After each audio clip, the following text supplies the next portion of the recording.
오늘 말씀은 우리가 너무도 잘 알고 있는 말씀입니다. 마태, 마가, 누가, 요한복음, 사복음서에 동일하게 다 등장하는 우리 예수님께서 많은 기적을 행하십니다만은 우리 예수님이 행하신 기적 가운데 가장 대표적인 기적이 오늘 바로 이 오병이어의 사건이 되겠습니다. 여러분, 제가 신학교 다닐 때에 복음서에 나타난 예수님의 어떤 사건들, 예수님의 기적들, 그걸 전부 제가 기도하면서 묵상을 했던 적이 있었는데, 그때 여러분 이 오병이어 사건을 묵상하면서 정말 예수님을 제가 크게 만났던, 예수님 앞에서 저의 믿음 없음을 고백하면서 회개하면서 통곡했었고, 그리고 그런 저를 품어주시는 주님 품 안에서 주님의 제가 심장 소리까지 들었던 저의 인생을 결정지었던 말씀 가운데 하나가 되겠습니다. 2024년 한 해를 우리가 시작하면서 하나님이 마가복음을 통해서 이런저런 말씀을 주셨는데, 오늘은 이 말씀으로 나누기를 원합니다.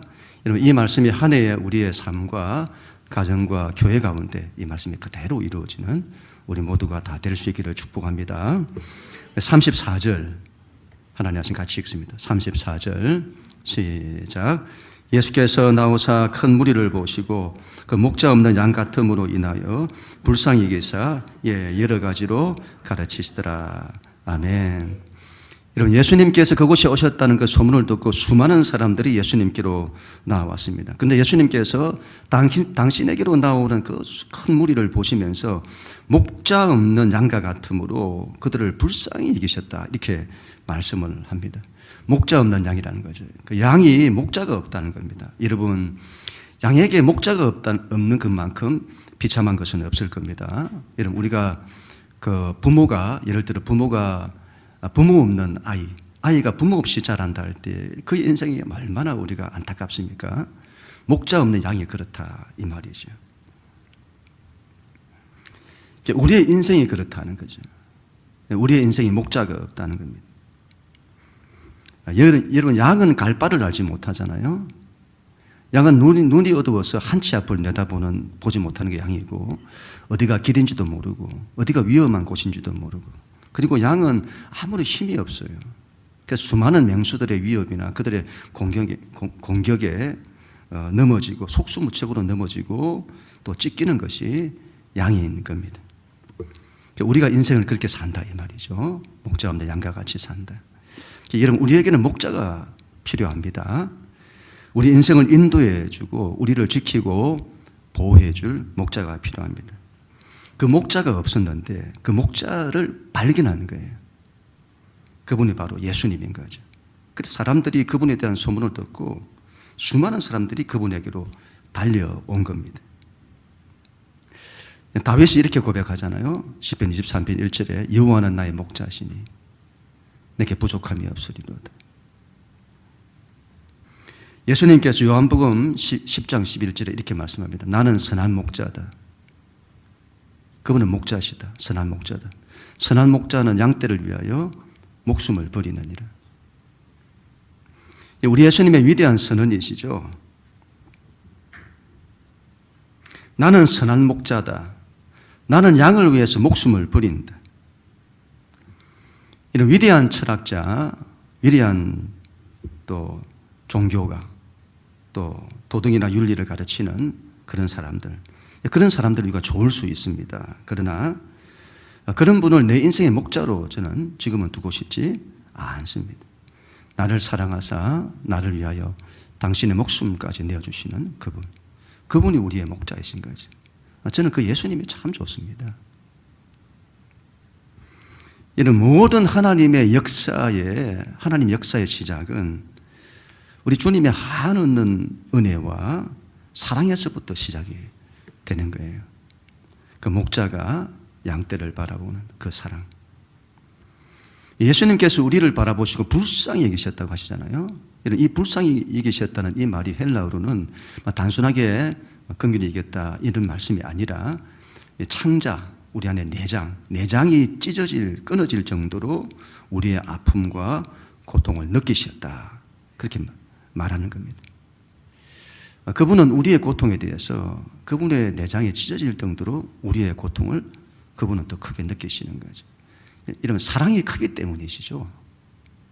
사랑이 크기 때문인 겁니다. 우리를 그토록 사랑하시는 거예요. 모든 하나님의 역사는 그 사랑에서부터 시작이 되는 겁니다. 제가 돌이켜보면 저도 제 신앙의 인생에서 가장 큰 조난이 언제 일어났냐 할 때에 제가 신앙을 처음 하고 열심히 그때 주님 믿고 할 때 그때는 내가 주님을 위해서 막 뭔가를 해야 하고 내가 주님을 막 전심으로 사랑하고 그런 것도 귀한 거죠. 그런데 여러분 오로지 거기에만 제 마음이 있었던 겁니다. 그런데 어느 순간에 제가 깨달은 거예요. 우리 신앙에서 가장 중요한 것은 내가 주를 위해서 뭔가를 하는 것보다 주님이 나를 위해서 뭔가를 하시는 것이 더 중요한 겁니다. 내가 주님을 사랑하는 것보다 주님이 나를 사랑하신다는 것이 훨씬 더 중요한 것이죠. 그걸 깨닫고 난 이후부터 제 인생이 새로워지는 새로운 전환들이 일어나게 된 것이죠. 모든 시작은 여러분 그분이 우리를 사랑하시는 그분의 우리에 대한 사랑에서부터 시작이 되는 겁니다. 문제는 여러분 우리가 하나님이 우리를 사랑하신다는 이 사랑을 알지만 이걸 받아들이지를 못하는 데 있는 겁니다. 주님이 나를 사랑하신다는 것을 알아요. 그런데 믿지 않습니다. 유기승 목사님이 이런 말씀을 하시더군요. 하나님은 약한 우리를 통해서 일하신다. 하나님 우리가 약한데 하나님은 약한 우리를 통해서 일하신다. 그런데 우리는 그걸 믿지 않는다. 우리가 의외로 잘 안 믿어요. 하나님이 나를 사랑하신다는 너무도 당연한 건데 그걸 안 믿어요. 그걸 어떻게 알 수 있죠? 하나님이 나를 하신다는 걸 알지만 하나님이 나를 사랑하시는 그 사랑을 내가 받지 않습니다. 그 사랑을 안 받아요. 신앙은 여러분 그분의 사랑을 내가 받아들이는 데서부터 시작이 되는 겁니다. 그분의 사랑을 받아들여야 합니다. 그분의 사랑을 받아들이고 내가 믿고 그걸 받으세요. 주님이 여러분 어떤 사람을 가장 기뻐하실까요? 어떤 사람을 가장 기뻐하실까요? 그건 부모가 아기를 키울 때 보면 알죠. 어떤 아기가 어떨 때 가장 사랑스럽던가요? 그 아기가 엄마가 좋아가지고 엄마 볼 때마다 웃고 기뻐하고 그때 제일 사랑스러운 거예요. 하나님의 우리에 대한 사랑도 마찬가지죠. 우리가 주님의 사랑을 받아들이고 그 주님이 좋아서 그 주님을 사랑하고 기뻐할 때 우리 하나님은 그런 우리를 제일 좋아하시는 것이죠.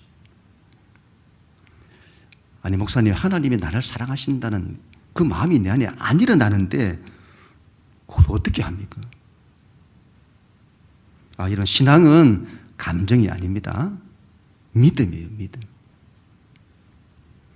믿음으로 받아들이는 거예요. 그러면 이게 나중에 가면 감정까지도 일어나게 되는 것입니다.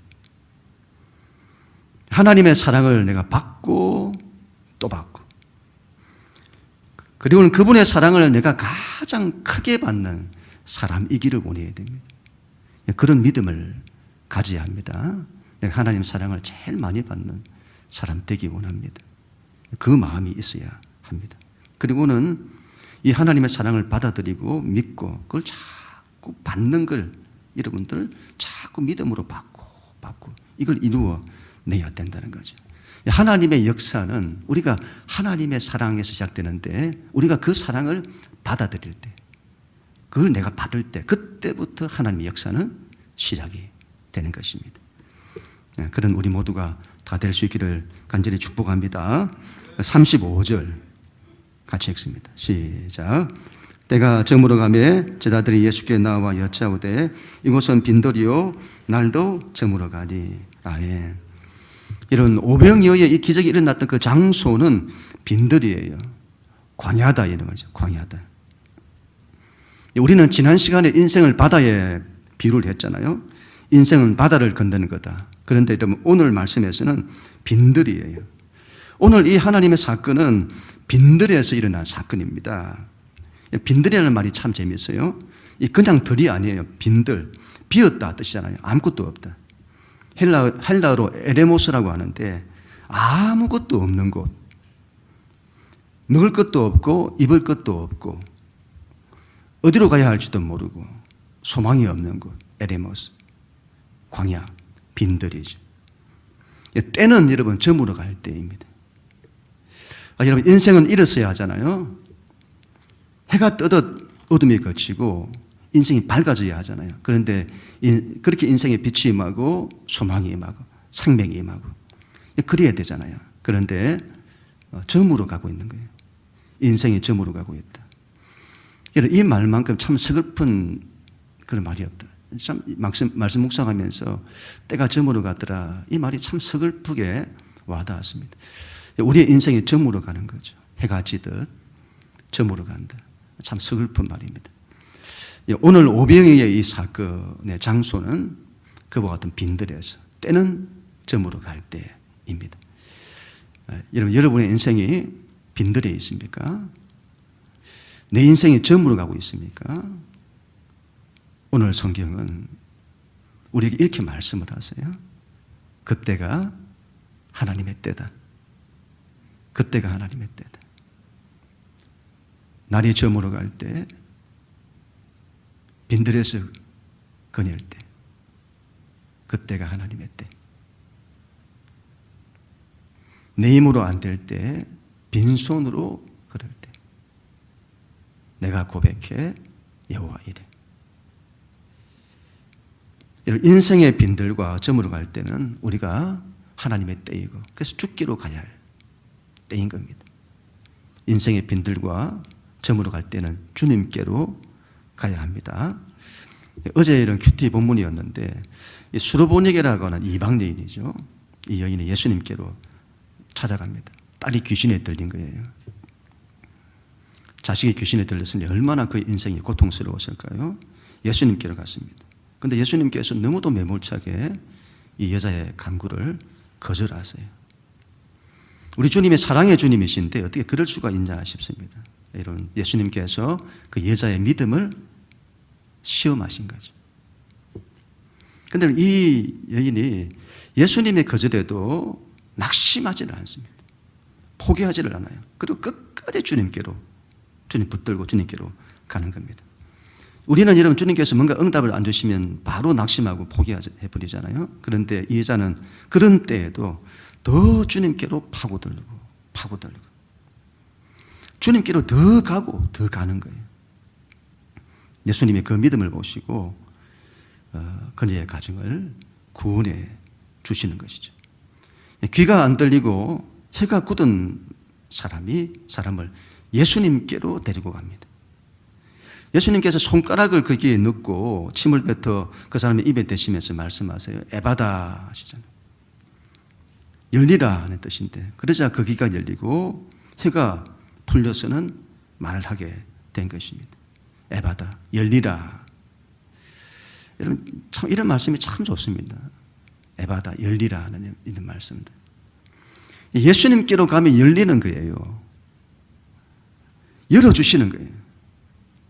우리 인생의 모든 막힌 것들, 메인 것들, 그게 열리고 풀리는.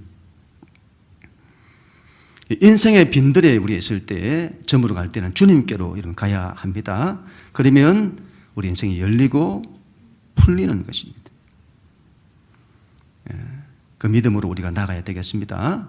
그걸 우리 모두가 다 될 수 있기를 축복합니다. 36절, 37절 같이 읽습니다. 시작. 무리를 보내어 두루 총과 마을로 가서 무엇을 사 먹게 하옵소서. 대답하여 이르시되 너희가 먹을 것을 주라 하시니 여짜오되 우리가 가서 200데나리온의 떡을 사다 먹으리까. 제자들이 예수님께 말씀을 드립니다. 이 무리들을 보내어서 총과 마을로 가서 무엇을 사 먹게 하소서. 그렇게 말씀하죠. 여러분, 가장 상식적인 말이고 가장 합리적인 방법입니다. 신앙에서는 상식이 굉장히 중요합니다. 신앙이 너무 상식적이지 않은, 신앙이 이상한 것들이 여러분 너무도 많아요. 그러나 여러분 기억을 해야 합니다. 우리 하나님은 상식적인 분이시지만 하나님은 상식적인 분이 또한 아니십니다. 우리 하나님은 초월적인 분이세요. 우리는 하나님께서 초월적인 분이시라는 것을 기억을 해야 합니다. 하나님은 이 세상을 초월하세요. 역사를 초월하십니다. 우리 하나님은 시간과 공간을 초월하세요. 우리 하나님은 전능하신 분이세요. 우리는 하나님의 전능성, 하나님의 초월성을 믿어야 합니다. 현대인의 신앙이 하나님의 초월성에 대한 부분을 너무도 터부시하고 하나님을 상식과 과학 안에 가두려는 이 경향이 너무도 많이 일어나고 있습니다. 예수님을 보세요. 항상 우리의 상식을 넘어서세요. 제자들에게 말씀을 하십니다. 너희가 먹을 것을 주라. 이 말씀은 말이 안 되는 거잖아요. 제자들에게 뭐가 있습니까? 우리에게 뭐가 있습니까? 무슨 돈이 있습니까? 무슨 음식이 있습니까? 무슨 능력이 있습니까? 이곳에 모인 사람들이 얼마나 많습니까? 남자만 5,000명이더라. 그러면 여자와 아이를 합치면 얼마나 많겠습니까? 이 많은 사람들을 어떻게 다 먹입니까?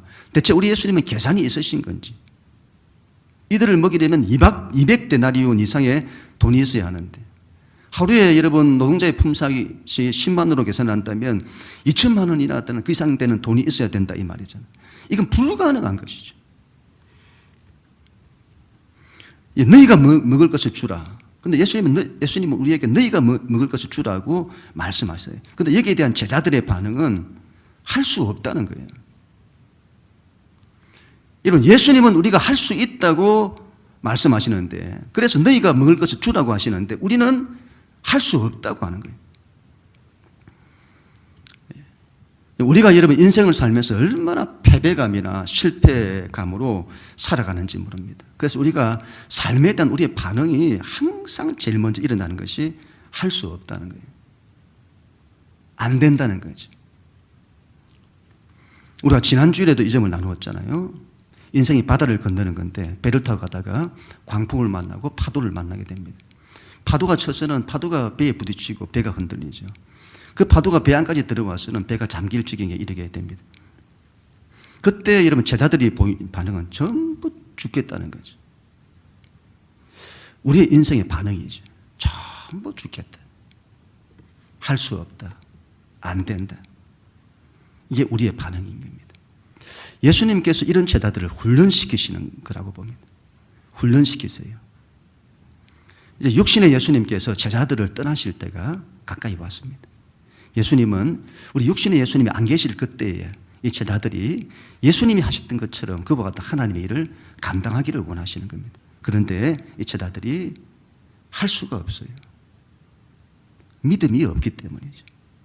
믿음이 없어요. 늘 실패감 가운데 있잖아요. 하나님의 일을 해야 될 사람이 실패감 가운데 할 수 없다. 안 된다. 이런 것들에 사로잡혀 있는 겁니다. 그런 제자들을 가르치시는 거예요. 너희가 먹을 것을 주라. 네가 해라. 이 말씀이죠. 이런 생각이 들어요. 하나님이 전능하시면 하나님이 다 하시면 되잖아요. 예수님이 다 하시면 되잖아요. 그런데 예수님은 우리 보고 하라고 하세요. 너희가 해라. 너희가 먹을 것을 주라. 우리는 여기서 하나님의 일하시는 방식을 우리가 알 수가 있습니다. 하나님은 하나님의 일을 우리를 통해 이루시기를 원하세요. 왜 그렇게 하시죠? 우리를 위해서 그렇게 하시는 거죠. 부모가 자식을 키울 때에 부모가 다 해주면요, 자식을 망치는 거죠. 정상적으로 자라지 못합니다. 마마보이가 되잖아요. 그래서 늘 부모가 다 해주기만을 원하는 거예요. 본인은 아무것도 안 하고. 그리고 그러면 자기 인생에 서지를 못하죠. 책임성도 없고 희생도 없고 다른 일을 섬기는 섬김도 없고 오로지 자기만을 위한 삶을 살잖아요. 하나님 신앙도 우리의 신앙도 마찬가지인 겁니다. 그래서 하나님은 모든 걸 하나님이 다 하실 수 있지만 하나님이 우리를 통해서 하시기를 원하십니다. 우리 보고 하라는 거죠. 너희가 먹을 것을 주라. 그래서 여러분, 우리가 해야 합니다. 내가 하려고 해야 해요. 내가 하려고 해야 합니다. 그래야 뭔가가 일어나는 겁니다. 하나님이 하실 뭔가가 나를 통해 일어나게 되는 거죠. 아무것도 안 하고 가만히 있으면 하나님의 역사는 나타나지 않습니다. 여러분, 어떤 게 더 귀할까요? 내 평생에 여러분, 내 한 사람, 내가 아무것도 안 할지라도 하나님의 은혜가 늘 나에게 임하기를 원하고 내 한 사람 은혜 받고 잘 살기를 원하는 이런 사람이 나을까요? 이제는 내가 나를 넘어서서 나를 통해서 다른 사람이 회복되고 살아나는 하나님의 그 역사에 내가 쓰임받는 것. 어떤 게 더 귀할까요? 나를 통해 여러분 내 가정이 살아나고 나를 통해 이웃이 살아나고 나를 통해 교회가 살아나고 우리는 그런 일에 쓰임을 받아야 되는 겁니다. 하나님은 우리를 그렇게 쓰시기를 원하시는 거죠. 나를 통하여 주님의 일이 나타나고 나를 통하여 주님 영광 받으시는 그게 우리의 이런 소망이어야 합니다. 내가 뭔데 나를 통해 하나님의 역사가 나타나자 그렇게 생각하지 마세요. 믿음이라고 했잖아요. 여러분 신앙은 믿은 대로 되는 겁니다. 나를 통해 하나님의 역사가 나타나기를 원하고 거기에 대한 믿음이 있으면 그 일에 쓰임받는 겁니다. 믿습니다. 그래야 하나님의 역사가 나타나는 겁니다.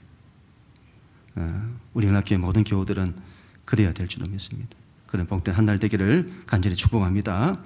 좀 더 구체적으로 들어가면 예수님께서 이렇게 말씀을 하세요. 38절 그리고 마태복음 14장 17, 18절 말씀 같이 읽습니다. 시작. 이르시되 너희에게 떡 몇 개나 있는지 가서 보라 하시니 알아보고 이르시되 떡 5개와 물고기 2마리가 있더이다 하거늘 제자들이 이르되 여기 우리에게 있는 것은 떡 5개와 물고기 2마리 뿐입니다. 이르시되 그것을 내게로 가져오라 하시고 아멘. 예수님께서 우리를 통해 오병이어의 사건을 이루세요. 그때 예수님께서 말씀하십니다. 너희에게 가진 것이 뭐냐? 너희에게 떡 몇 개가 있냐? 제자들이 사람들 사이에서 가진 것을 찾아보니까 물고기 2마리와 떡 5개밖에 없는 겁니다. 예수님은 그걸 내게로 가져오라 이렇게 하세요. 그 물고기 2마리와 떡 5개는 한 아이가 내어놓은 건데 그 아이가 가져왔던 도시락일 겁니다. 그곳에 여러분 5,000명, 남자만 5,000명 이상이 있었잖아요.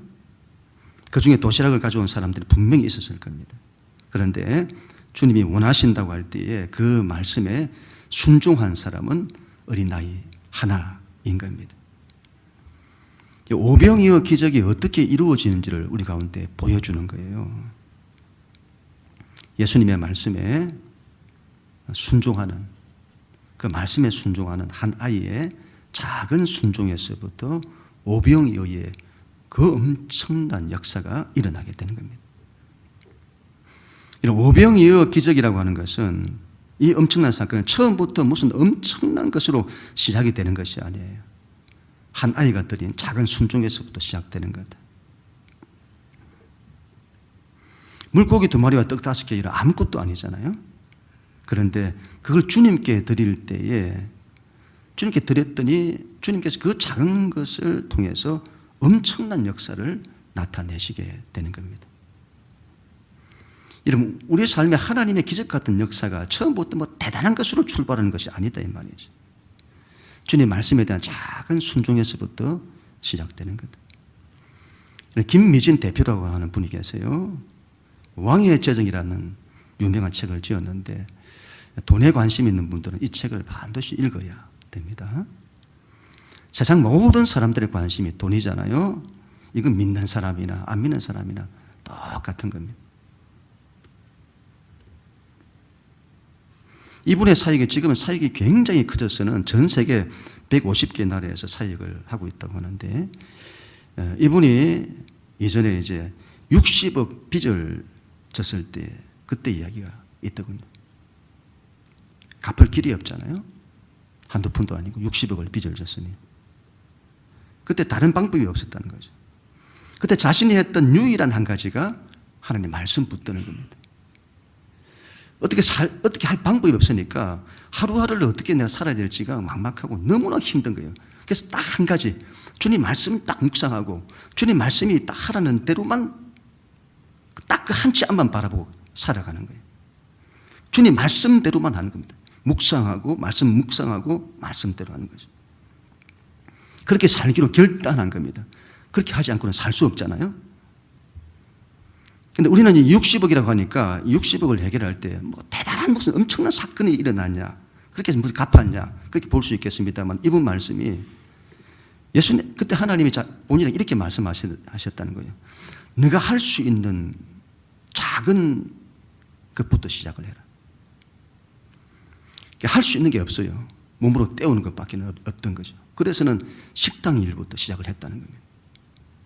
그렇게 작게 시작을 한 거죠. 그리고는 매일같이 어떻게 사냐, 하나님 말씀 묵상하고 그 말씀대로 하루하루 자신을 순종하면서 드리면서 갔다는 거죠. 그리할 때에 때가 오게 되고, 하나님의 때가 오고 하나님의 놀라운 역사들이 일어나는 그 때가 오더라는 거죠. 우리가 여러분 다른 걸 할 때는 오병이어 기적 같은, 이와 같은 믿음, 하나님의 기적 같은 것들이 일어날 거라는 믿음 절대로 일어나지 않습니다. 그런 믿음이 오지를 않아요. 우리가 주님 말씀을 붙들고 말씀대로 딱 순종할 때, 그때 여러분 그 믿음이 오는 거예요. 이거 해보신 분들은 아십니다. 하나님 말씀 붙들 때만에 이 믿음이 오는 거예요. 다른 걸로는 절대로 오지 않습니다. 이런 믿음이 올 때는 하나님의 역사가 믿음을 통해서 나타나기 때문에 하나님 일들이 일어나게 되는 겁니다. 그래서 우리가 주의 말씀에 순종할 때, 그때 이 오병이어 기적 같은 이와 같은 하나님 역사를 꿈꿀 수 있게 되는 거죠. 다른 때는 꿈꿀 수 없습니다. 뭐 그런 게 있냐 이렇게 말하죠. 그러나 주의 말씀을 딱 붙들고 순종할 때는 이걸 꿈꿀 수 있게 되는 거죠. 여러분, 말씀을 묵상해야 합니다. 여러분, 말씀을 묵상하지 않고 기도하지 않고는 이 험한 세상을 이길 수가 없어요. 반드시 여러분, 내 신앙이 이걸 이루어야 한다. 여러분, 이걸 붙들고 결심해야 합니다. 교회가 여러분 큐티 묵상을 하는데, 여러분 그 큐티 묵상을 목사님이나 장로님만 하는 거고 우리와는 전혀 상관없는, 그래서는 안 됩니다. 제가 목회자로서 여러분들이 다 복되기를 원하는데요, 여러분들이 다 복받기를 원하는 거예요. 그렇게 되기 위해서는 가장 먼저 여러분들이 말씀을 묵상해야 합니다. 그게 제가 감당해야 될, 여러분을 축복할 수 있는, 제가 목회자로서 감당할 수 있는 주의 몫인 거예요. 여러분들이 말씀 묵상하게 하는 것, 말씀 묵상하고 말씀에 순종하게 하는 것. 하나님의 말씀을 우리가 묵상하고 그분의 말씀을 들어야 합니다. 그 말씀에 순종해야 합니다. 그래야만이 하나님의 역사가 여러분의 삶에 나타나게 되는 겁니다. 여러분 반드시 그 시간을 확보해야 합니다. 아무리 바빠도, 아무리 시간이 없어도 그 시간만큼은 여러분 확보를 해야 합니다. 주님과 함께하는 시간을 가져야 합니다. 주님 말씀을 읽고 그분의 음성을 듣는 시간을 가져야 합니다. 그분의 말씀에 따라서 살면 되는 거예요. 그러면 하나님의 놀라운 역사가 함께하는 겁니다. 그때는 믿음으로 꿈꾸세요. 그때는 여러분 하나님의 기적의 이와 같은 역사를 믿음으로 꿈꾸세요. 그때는 꿈꿀 수가 있는 거예요. 주보에 이런 사역 지원서가 있습니다. 주님은 우리를 통해서 뭔가를 하시기를 원하세요. 네가 해라. 여러분, 우리는 주님이 하시는 일에 내가 쓰임받도록 뭔가를 해야 합니다.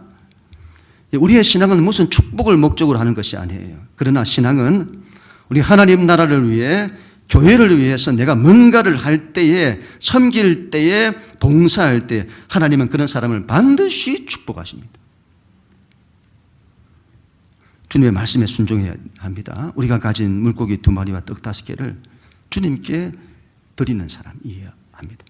그럼 우리 모두가 다 될 수 있기를 간절히 축복합니다. 마지막으로 41절부터 44절까지 하나님 말씀 같이 읽습니다. 시작. 예수께서 떡 5개와 물고기 2마리를 가지사 하늘을 우러러 축사하시고 떡을 떼어 자들에게 주어 사람들에게 나누어 주게 하시고 또 물고기 2마리도 모든 사람에게 나누시며 다 배불리 먹고 남은 떡 조각과 물고기를 12바구니에 차게 거두었으며 떡을 먹은 남자는 5,000명이었더라. 이런 예수님의 역사를 보세요. 떡을 떼시는데 떡을 떼어도 계속 떡이 만들어지고 놀라운 이런 기적의 역사가 일어나게 되는 것이죠. 아유, 목사님, 이런 게 어떻게 가능합니까? 주중에 제가 물리학과 우주의 세계에 대해서 또 생물학의 어떤 세계에 대해서 교수들과 어떤 연구원들이 나와서 서로 대화하는 그 유튜브를 제가 보게 되었는데 이런 질문이 나왔어요. 우주에 끝이 있냐? 끝이 없다는 거예요. 그거 상상해 보셨어요? 우주에 끝이 있냐? 끝이 없다. 끝없는 우주인 겁니다. 그리고 그 우주 속에 정말 수를 셀 수 없는 이 거대한 우주의 은하와 행성들, 그것들이 과학자들은 빅뱅을 통해서 일어났다고 하는데, 그런데 우리가 아무리 그 빅뱅설을 인정한다고 해도 어떻게 그런 폭발로 이 어마어마한 끝없는 우주가 탄생할 수 있냐? 여러분, 이 어마어마한 이 우주와 은하와 행성들이 아무것도 없는 절대무, 아무것도 없는 데서 탄생했다는 거죠. 과학자들이 그걸 말하는데 그들도 이게 어떻게 절대무에서 이런 것들이 만들어질 수 있는지를 과학은 지금도 설명하지 못하는 거예요. 진행자가 이렇게 물어보더군요. 어떻게 아무것도 없는 데서 이 어마어마한 우주가 만들어지냐는 거죠. 그게 어떻게 믿어지냐 이 말이에요. 아무것도 없는 데서. 이건 여러분 설명할 수 없는 겁니다. 근데 여러분, 성경은 그걸 분명히 선포합니다. 태초에 모든 것의 시작에 하나님이 천지를 창조하십니다. 위대한 선언이지. 이 어마어마한 우주도 창조하신 주님께서 떡으로 5,000명을 먹이는 것은 우리로서는 도저히 이해할 수 없으나 하나님의 세계에서는 너무도 당연한 것입니다. 우리의 신앙은 거기에 대한 믿음이 있어야 합니다. 믿음이 있어야 합니다. 우리 하나님의 통치는 자연세계, 물질세계, 생물의 세계, 그뿐만 아니라 우리 인생의 도덕과 윤리와 인생의 가치와 의미와 목적, 우리가 살아가는 우리 삶, 현실 세계, 그뿐만이 아니라 영적인 세계까지 모든 세계가 우리 하나님의 통치 아래에 있는 겁니다. 하나님을 우리의 한계 속에 가두어서는 안 되겠습니다. 하나님은 초월적인 하나님이세요. 하나님께서 하시면 못할 일이 없으십니다. 신앙은 반드시 여기에 대한 믿음이 있어야 합니다. 오병이어 기적은 우리의 힘으로 할 수 있는 것이 아니에요. 이건 전능하신 하나님만이 하실 수 있는 것입니다. 그래서 여러분, 하나님이 하시게 해야 합니다. 내가 하는 것이 아니라 하나님이 하시게 해야 합니다. 그런데 문제는 하나님께서 그 일을 우리를 통해 이루시기를 원하시잖아요. 그걸 어떻게 이루냐는 거죠. 그건 다른 데 있지 않습니다. 하나님 말씀에 대한 믿음이죠. 하나님 말씀대로 하면 되는 겁니다. 하나님 말씀대로 내가 순종하며 가면 되는 겁니다. 그러면 하나님이 하신 말씀이기 때문에 하나님이 이루시는 거죠. 그게 우리를 통해서.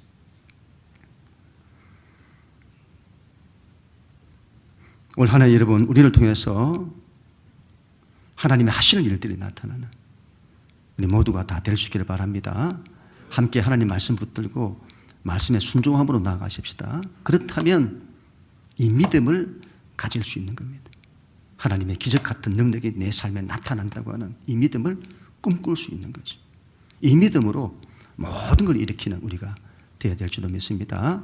우리를 통해 가정을 일으키시고 우리를 통해서 우리 가족들을 일으키고 우리 교회를 일으키는 오병이의 기적의 역사가 한 해에 우리의 삶에 나타나기를, 이루어지기를